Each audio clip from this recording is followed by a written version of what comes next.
Aujourd'hui, une critique du nouveau totalitarisme, celui de l'économie omniprésente, de l'emprise des multinationales sur la marche du monde, avec la complicité des États.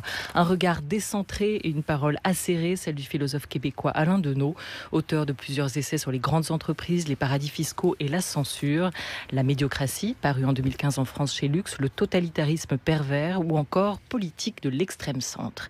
Il publie aujourd'hui Faire l'économie de la haine chez Éco-Société, synthèse de ses thèses, ensemble de considérations intuitives, comme il les décrit, et préface L'argent dans la culture moderne et autres essais sur l'économie de la vie, au Pull, recueil de textes choisis de Georg Simmel, le sociologue et philosophe allemand. Bonjour à vous, Alain Deneau. Bonjour. Vous vous dites moins engagé, quoique, que embarqué, à la manière d'Albert Camus, qui parlait de service militaire obligatoire plutôt que d'engagement volontaire. Tout artiste aujourd'hui est embarqué dans la galère de son temps.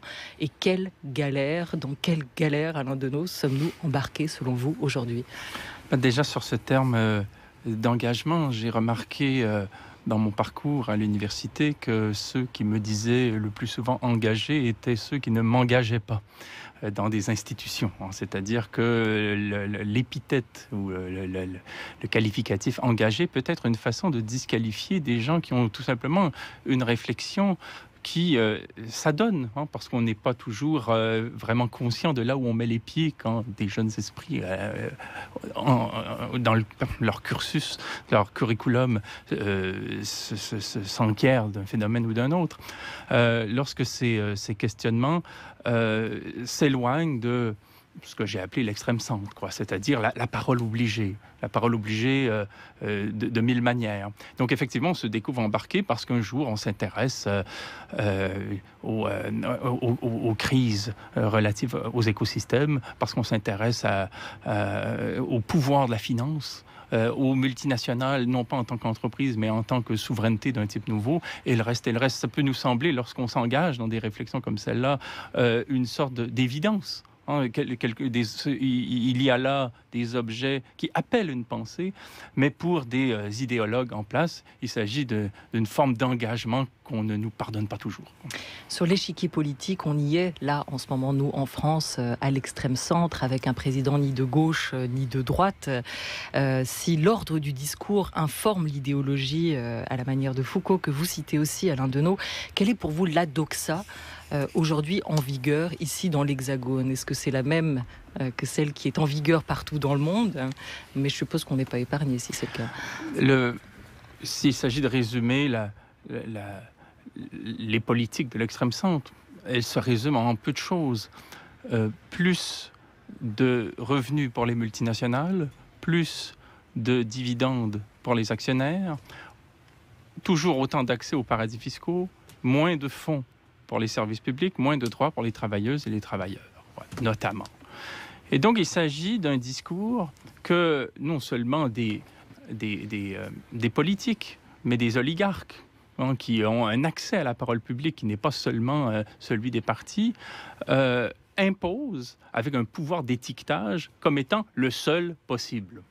C'est-à-dire qu'on le présente comme étant raisonnable, pondéré, pragmatique, moderne, responsable, courageux, vrai, normal. Donc il y a un pouvoir d'étiqueter de la part d'oligarques qui ont un accès massif et important à la parole publique, et tout discours sur un plan critique qui s'éloigne du programme dont j'ai parlé se méritera pratiquement des anathèmes. Paranoïa, délire, irresponsabilité, rêve, idéalisme au sens péjoratif.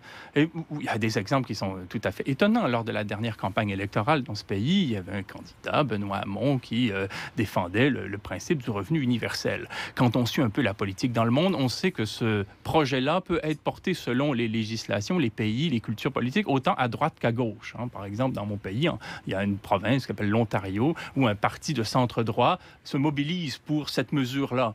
Bon, mais ici, il y a eu une horde d'acteurs qu'on qualifie d'éditocrates, si je comprends bien, qui ont qualifié cette mesure-là comme étant irresponsable, irréaliste, Oui, on a faire de la France un pays d'assistés. À la manière d'un fait, comme si on désignait la couleur d'un objet, quoi. C'est-à-dire et donc c'était présenté dans l'ordre des faits, quoi. S'il y a un mot qu'il faudrait non pas réfuter, comme vous l'expliquez bien, mais considérer, Alain Deneau, à vos yeux aujourd'hui, lequel serait-ce? Peut-être un mot que vous aimeriez même bien bannir. Est-ce que ce ne serait pas le mot de réforme? Ce serait le mot de gouvernance, qui est un terme qui est apparu dans le discours, on ne sait comment. C'est un terme subventionné, qui consiste à hisser la gestion au rang de la politique en confisquant aux gens la politique. C'est-à-dire qu'on fait comme si désormais gérer en fonction de ce programme dont j'ai parlé tout à l'heure, qui ne mérite même plus d'être nommé, et en fonction d'un parti pris dans le monde qui ne mérite même plus, lui non plus, d'être désigné, c'est-à-dire le capitalisme, de gérer en fonction des compétences des uns et des autres. Et très souvent, aujourd'hui, quand il y a élection, on dit au corps électoral, vous serez en quelque sorte un comité d'embauche pour élire la personne la plus compétente. Pas la personne qui a tel ou tel parti pris sur les choses, telle ou telle option, mais la plus compétente qui saura bien gérer. Bien gérer comme si gérer devenait la seule chose qui convienne, quoi. Et donc ça, c'est un terme qui en englobe d'autres. Acceptabilité sociale, développement durable, responsabilité sociale des entreprises, société civile. Ce sont des termes qui remplacent l'ancien vocabulaire qui portait sur les luttes, sur le peuple, sur la citoyenneté, sur le débat, et sur les classes sociales, ainsi de suite. On a complètement transformé, au fond, le corpus de référents qui était le nôtre pour penser la vie publique. Voilà, on a bien compris, Alain Deneau, le lien que vous faites entre les idées et les mots, entre le langage et l'idéologie. C'est donc une parole libérée que vous prétendez porter aujourd'hui, au-delà de la censure. Mais libérée de quoi exactement? Je dirais... libéré d'une pression qui est celle qu'on subit lorsqu'on est pris dans des logiques de carrière ou des logiques organisationnelles. Je m'intéresse à la censure moins par rapport à ce que l'on en connaît le mieux, c'est-à-dire la censure, comme peut en parler encore aujourd'hui Aude Lancelin dans Le Monde libre, ou l'autocensure, à savoir que tel ou tel journaliste aujourd'hui, raturera le nom de Vincent Bolloré dans un article, pour des raisons à la fois stratégiques, pour des raisons peut-être de représailles, son boulot, et ainsi de suite. Ouais, pour ceux qui travailleraient. Mais au-delà de ces formes, la censure peut agir strictement par le choix des mots, les mots avec lesquels on nous amène à pactiser. Du moment qu'on dit que un parti politique est une entreprise politique, que si on dit que les auditeurs de France Culture sont les clients de France Culture, si on présente les voyageurs de la RATP comme étant les clients de la RATP, on fait disparaître de la conscience publique la notion de service public. Et les usagers de la justice, si on les appelle les clients, justice avec laquelle vous n'êtes pas tendre, dans laquelle vous ne voyez plus un contre-pouvoir. On va peut-être y revenir. Je pense qu'Antoine Mercier a envie de vous poser une question juste avant. Je vous cite: l'idéologie traduit ce pouvoir qu'ont les organisations industrielles et commerciales, les institutions financières et les têtes d'affiche des partis politiques de gouvernement, soit l'oligarchie, d'imposer de manière intéressée un enchevêtrement de lieux communs composant une éthique, un lexique et une doxa qui vaudront au titre de sens. Quiconque s'y opposera ou s'en distinguera semblera étrangement suspect aux yeux des tiers. C'est donc un invité suspect, vous, Alain Deneau, un infréquentable, puisque vous le restez pour une majorité d'entre nous qui aurions intériorisé ces mécanismes de censure, qui est notre invité jusqu'à 13h30. Antoine Mercier. Oui, vous êtes philosophe, j'essaie de récapituler un peu ce que vous nous avez dit. Il y aurait un ordre des faits et il y aurait un ordre de l'engagement. Et que ce qui se passerait aujourd'hui, c'est qu'on voudrait simplement faire triompher l'ordre des faits et que l'engagement devienne un fait au point qu'on ne puisse plus le contester. Et que pour cela, il fallait modifier la langue qui permet de faire ce rapprochement. C'est donc toute une entreprise de modification philosophique et anthropologique et politique qui est à l'œuvre et qui est, si elle était vraie, très inquiétante, parce que finalement, on voit bien qu'elle va nous priver de la possibilité même de rétablir la notion d'engagement et de distanciation par rapport à une réalité. Moi, ce qui me m'inquiète dans des milieux où la parole devrait être, en tout cas, plus libre qu'elle ne l'est aujourd'hui, l'université par exemple, c'est de voir le rapport qu'on a développé au langage. Il y a combien d'universitaires aujourd'hui qui s'auto-censureront consciemment ou qui seront en quelque sorte liés à des pratiques administratives et lexicales qui les amènent à aborder un ensemble de choses en étant en quelque sorte aveuglés par des angles morts. Les termes dont j'ai parlé tout à l'heure, tout le vocabulaire autour de la gouvernance qui prévaut. Très souvent, on aura des universitaires qui diront voilà, pour obtenir ma subvention, j'ai évidemment évité de citer un tel, j'ai plutôt cité un autre, j'ai mobilisé tel vocabulaire parce qu'il fait l'affaire de mon collègue qui va co-signer avec moi la demande, mais vous verrez le jour où j'obtiendrai l'oseille, de quel bois je me chauffe. Et ce jour-là, on ne le voit pas. Pourquoi? Parce que les mots ne sont pas les outils d'un coffre. On n'en dispose pas. Ce sont les mots qui sont plus forts que nous. Et la seule liberté qu'on a, c'est de réfléchir, de délibérer sur le choix des termes avec lesquels on pactisera. On n'a pas besoin de remonter jusqu'à Jacques Lacan, Maurice Blanchot, Julia Kristeva ou Jacques Derrida pour se rappeler qu'un mot, du moment qu'on pactise avec lui, qu'on l'utilise, c'est lui qui nous mène. Il a des prémices, il a une mémoire, il a des sous-entendus, il a des angles morts, il a une perspective, le SEM, surtout s'il s'agit d'un concept fort. Et du moment qu'on accepte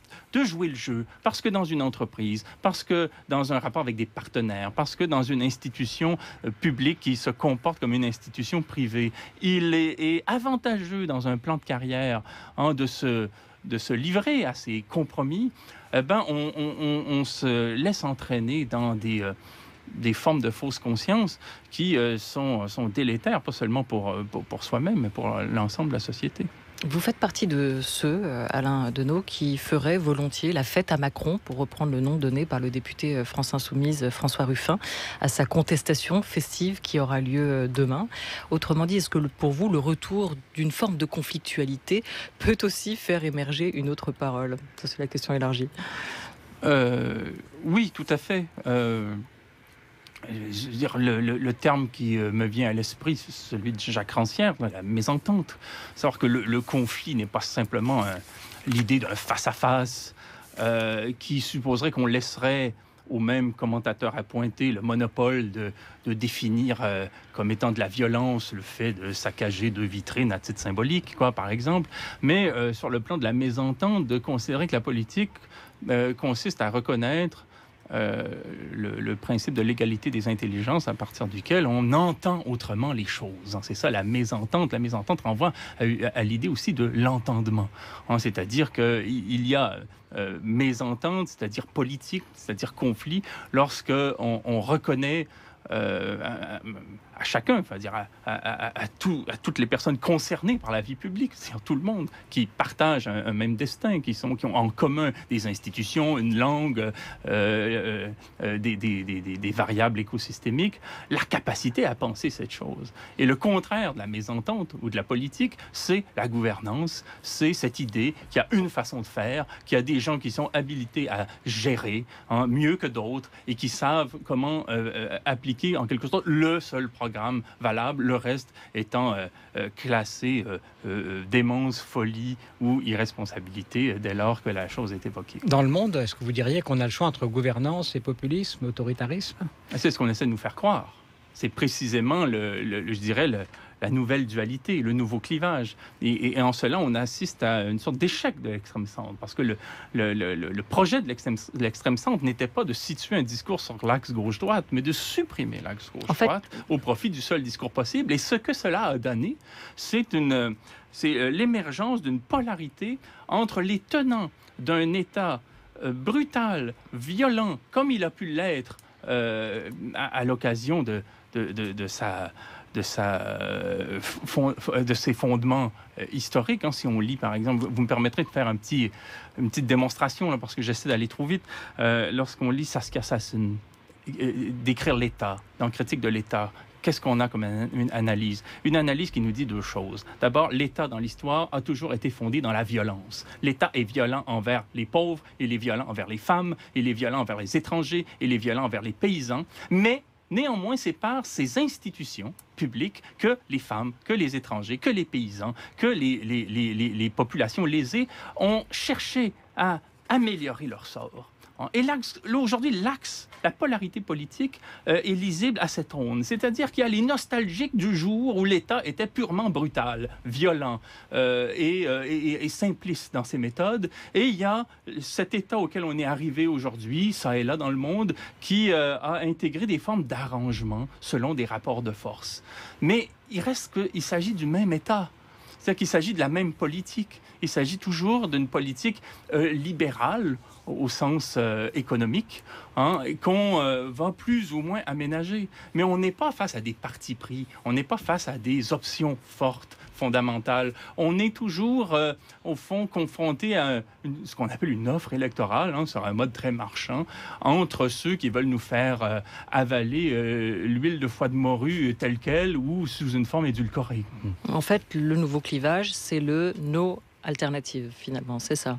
C'est ce qu'on veut nous faire croire, c'est qu'ensuite on choisit pour les gens qui sont les plus compétents. C'est assez triste, au fond, parce qu'il y a un paradoxe. C'est que d'une part, le discours politique médiatique, officiel, si on veut, ou en tous les cas, j'oserais dire, pour aller vite, propagandiste, est très simple. Qu'est-ce qui se passe en France, par exemple, dans le domaine des grands médias? Ces chaînes d'information en continu qui vandalisent, à mon sens, les conditions d'un débat public. C'est qu'on monte en épingle une anecdote pendant 36 heures, on fait commenter tout le monde la chose, et ensuite on en choisit une autre. Et on passe d'anecdote en anecdote, et de secousse en secousse, d'électrochoc en électrochoc, mais il n'y a plus de pensée. Ça se passe pas pareil au Québec? Absolument. Ah si. Oui, mais je m'adonne à être ici, mais j'ai pas l'habitude d'être tendre envers... je suis pas venu ici donner des leçons de patriotisme, rassurez-vous, enfin, je me montre pas sous un jour chauvin, rassurez-vous. Mais il y a ça d'une part, et d'autre part, on constate que chez ceux qui sont engagés politiquement, la pensée politique a rarement été aussi complexe. Et il est révolu le jour où on pouvait si simplement, d'un air si limpide, se situer sur l'axe gauche-droite. Aujourd'hui, l'axe gauche-droite, qui, sur un mode marxiste, existe toujours bel et bien, se voit accompagné d'une verticale sur le degré d'autorité ou de liberté qu'on se fait de voir avoir un État ou une institution. Et ensuite, il y a la déclinaison des thèmes, la décentralisation, la régionalisation, toute la question intersectionnelle, la question écologique. On peut être, par exemple, communiste de gauche et être absolument indifférent à l'écologie. Et donc, on se retrouve moins avec un axe gauche-droite qu'avec une sorte de réticule qui, thème par thème, additionne au fond une position possible, et l'axe gauche-droite est devenu davantage une sorte de cube, au fond, une sorte d'espace en trois dimensions dans lequel on peut, comme citoyennes et citoyens, se situer. Mais évidemment qu'il est très difficile ensuite de faire passer cette pensée devenue complexe politiquement chez les gens, qui sont souvent beaucoup plus fins que les éditocrates, dans un discours officiel qui, lui, est navrant, pauvre et extrêmement... au fond, extrêmement aveugle, qui est aveugle. C'est pas forcément si complexe que ça, parce que vous avez décrit le système qui dit qu'il faut s'adapter à ce qui se passe dans l'histoire, il faut s'adapter à la mondialisation, etc. Donc ça nécessite de mettre en œuvre une gouvernance compétente pour précisément s'adapter, car si on vise à s'adapter, effectivement, la compétence est peut-être le meilleur moyen. Et ça, c'est la première. Il faut savoir ce que, de l'autre côté, l'autre position, c'est-à-dire, il faut prendre ça comme une position, véritablement un engagement à l'adaptation. Et de l'autre côté, il faut dire, il y a un engagement possible à la transformation. Donc, de rétablir, est-ce que ça peut pas faire simplement le démarrage du deuxième pôle qu'on recherche en ce moment? On n'est pas dans des enjeux de gestion, là, on est vraiment dans des partis pris politiques. Je veux dire, vous pouvez, en France, par exemple, être centralisateur, des jacobins, social-démocrate, patriarcal, un peu écologiste, mais simplement pour la forme, le recycler comme ça, boire du café équitable. Et par ailleurs, vous pouvez être un communiste à l'ancienne, résolument anticapitaliste, indifférent à l'écologie, machiste à mort. Et donc, on est face à au fond, des paliers de sensibilité qui rend très difficile pour ceux qui animent le débat public un discours qui tienne compte de tous ces paramètres, alors qu'ils sont bel et bien présents. Et plus on simplifiera d'une part la pensée politique, le discours politique dans des espèces de spectacles comme ça, hyper cadencés, comme c'est le cas dans l'information continue, moins on arrivera à rendre visible ce champ de délibération et de discussion qui a cours dans la vie sociale. 13h18, déjà sur France Culture avec notre invité, le philosophe québécois Alain Deneau, à l'occasion de la parution de Faire l'économie de la haine, essai sur la censure chez Éco-Société, et d'un recueil de textes choisis et présentés par ses soins de l'allemand Georg Simmel, L'argent dans la culture moderne et autres essais sur l'économie de la vie. C'est aux éditions Pull. France Culture. La grande table. Olivia Gesbert. Et si on parlait un peu d'argent maintenant, Alain Deneau, vous avez donc organisé et présenté ce recueil de textes de Georg Simmel intitulé L'argent dans sa culture moderne et autres essais sur l'économie de la vie. Cet ouvrage qui analyse les rapports des sociétés à l'argent et qui conclut que l'argent a perverti nos plans d'organisation en s'attribuant comme moyen un statut de fin à prévention salvatrice. Autre ouvrage, Faire l'économie de la haine. Si je reprends le titre de cet essai, pour faire l'économie de la haine, Alain Deneau, encore faut-il ne pas tomber dans la haine du toute économie. Est-ce que c'est pas un penchant, un travers auquel vous vous livrez parfois? Absolument pas. Au contraire, mon travail au Collège international de philosophie consiste à étudier la polysémie du mot économie et à regretter la façon dont on a comprimé le sens de cette notion dans le champ régional de l'intendance. Il faut se rappeler que dans notre tradition, dans nos pratiques culturelles, dans nos disciplines scientifiques en Occident, le mot économie a existé d'une manière polysémique dans un très grand nombre de secteurs, de champs, de domaines, en théologie, en droit, en linguistique, en psychanalyse, en critique littéraire, en mathématiques, en logique, dans les sciences de la nature. Avant de parler d'écologie, au XVIIIe siècle, on disait l'économie de la nature. Ça n'avait rien à voir avec le commerce, avec la production, avec la thésaurisation, avec la consommation. L'économie de la nature était une notion qui consistait pour Carl von Linné, Gilbert White, même Charles Darwin, de penser la relation entre des éléments en tant que bon an, mal an, ils donnent lieu à la perpétuation de la vie. Bon, et même chose en théologie, l'économie renvoie à quoi? Renvoie à cette espèce de dynamique circulaire entre les formes contingentes, un récit, des métaphores, un vitrail, une statue, un temple, et des référents spirituels à prétention divine qui ne se laissent pas traduire autrement que par eux. Et ce sont ces référents-là qui confèrent un caractère sacré aux éléments, je dirais, contingents. Et ces éléments contingents, en fait, effectivement, sont indispensables pour qu'on accède. Bon, l'économie, c'était ça. Et je pourrais continuer ainsi. Et ce qui est intéressant, c'est de voir comment Simmel, par exemple, quand il a étudié la notion d'argent, comment il était dans une culture où encore l'économie était immédiatement réfléchie comme appartenant à tous ces champs-là. Et il serait intéressant aujourd'hui de, en quelque sorte, ôter l'économie aux économistes. Non pas supprimer des disciplines, une discipline qui porte en fait sur l'intendance, mais faire en sorte qu'elle porte le nom qui lui revient et qu'on laisse l'économie exister sur un mode interdisciplinaire pour qu'on puisse, au fond, avoir en tête une notion de l'économie qui ne soit pas celle du commerce et puis souvent d'une manière assez péjorative de l'avidité ou du mercantilisme, en fait tout ça à quoi on a pu l'associer, mais qu'on ait une pensée de l'économie qui soit conceptuelle et qui renvoie à une pensée des relations bonnes et escomptées en toute chose. Mais vous dites déjà que l'économie se déploie partout au détriment de la vie. Si on laisse l'économie devenir totalement transdisciplinaire, est-ce que ça ne va pas accentuer, aggraver cet esprit totalitaire tel que vous l'avez qualifié, qui se manifeste notamment dans cette manière qu'ont les gouvernants et que nous avons aussi de nous abreuver et d'être abreuvés, noyés sous les chiffres? Le problème, c'est que quand on entend économie, aujourd'hui, on n'arrive pas à s'enlever de la tête la façon étriquée qu'ont eu des gens qui se sont arrogés l'expression d'économiste, qu'ont eu ces gens de définir tout ce champ. Mais effectivement, c'est-à-dire, si on pense à la psychanalyse, Sigmund Freud a défini l'économie comme étant un rapport entre un quantum d'affect qu'on investit sur des objets en les dépensant, en dépensant un certain nombre de pulsions, et un effort de refoulement qui est requis au vu d'exigences morales. Il y a un principe d'économie qui se met en branle dans l'évolution de l'appareil psychique selon les civilisations. Il y a rien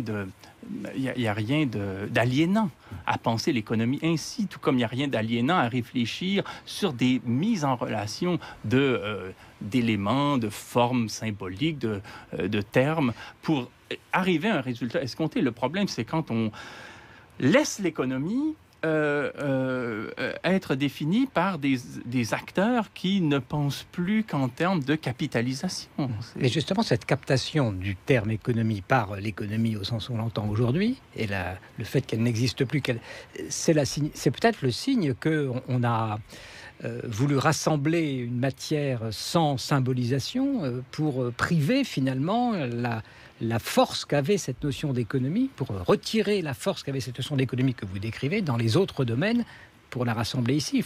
Est-ce qu'il y a là, une logique pour l'avancée peut-être du capitalisme ou de l'économie?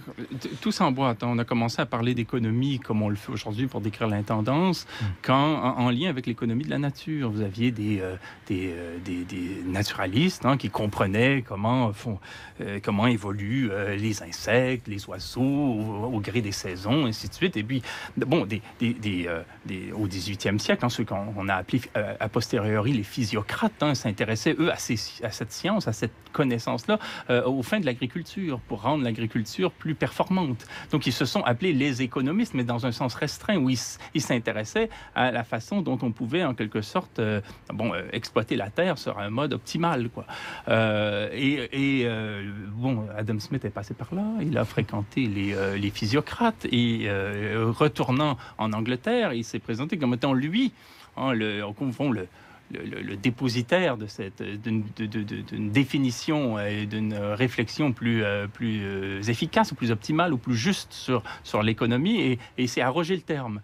Et ensuite, on pourrait remonter la chaîne, dire que du point de vue de l'économie de la nature, ce concept-là n'était pas étranger au théologique.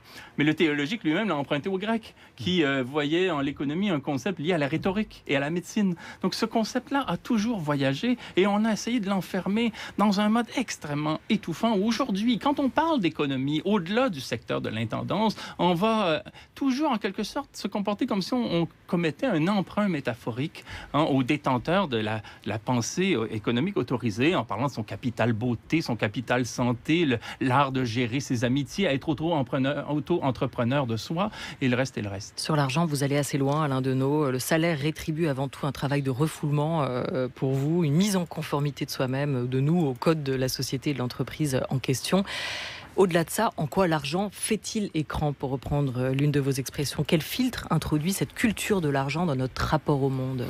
Quand on étudie l'argent en passant par l'œuvre de Georg Simmel, on n'est pas face à un philosophe qui pourfend l'argent. Il s'intéresse à la façon qu'a eu l'argent de nous permettre de faire l'économie d'opération, rendant plus fluides les rapports. Et il y a chez lui pratiquement, dans certaines pages, une défense et une illustration de l'argent comme étant un média qui met en relation les choses d'une manière quasi magique. L'argent, quand on y pense, c'est notre plus ancien ordinateur.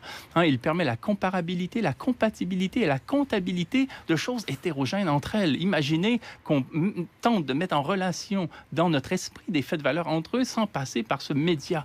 Mais dit-il, le problème de l'argent, c'est quand on commence, et c'est notre cas, le capitalisme en est tout à fait la réalisation, quand on en vient à voir en l'argent lui-même non plus un média, mais la source même de la valeur. Et donc, il y a chez lui toute une tension, je dirais, conceptuelle et sémantique entre ce qu'il appelle la Enthebung et la Erhebung. C'est-à-dire, est-ce que le média de l'argent, en quelque sorte, médiatisant des faits de valeur entre eux, en prélève le sens, ou est-ce qu'il s'élève au-delà de ces faits de valeur pour régner sur eux, comme c'est le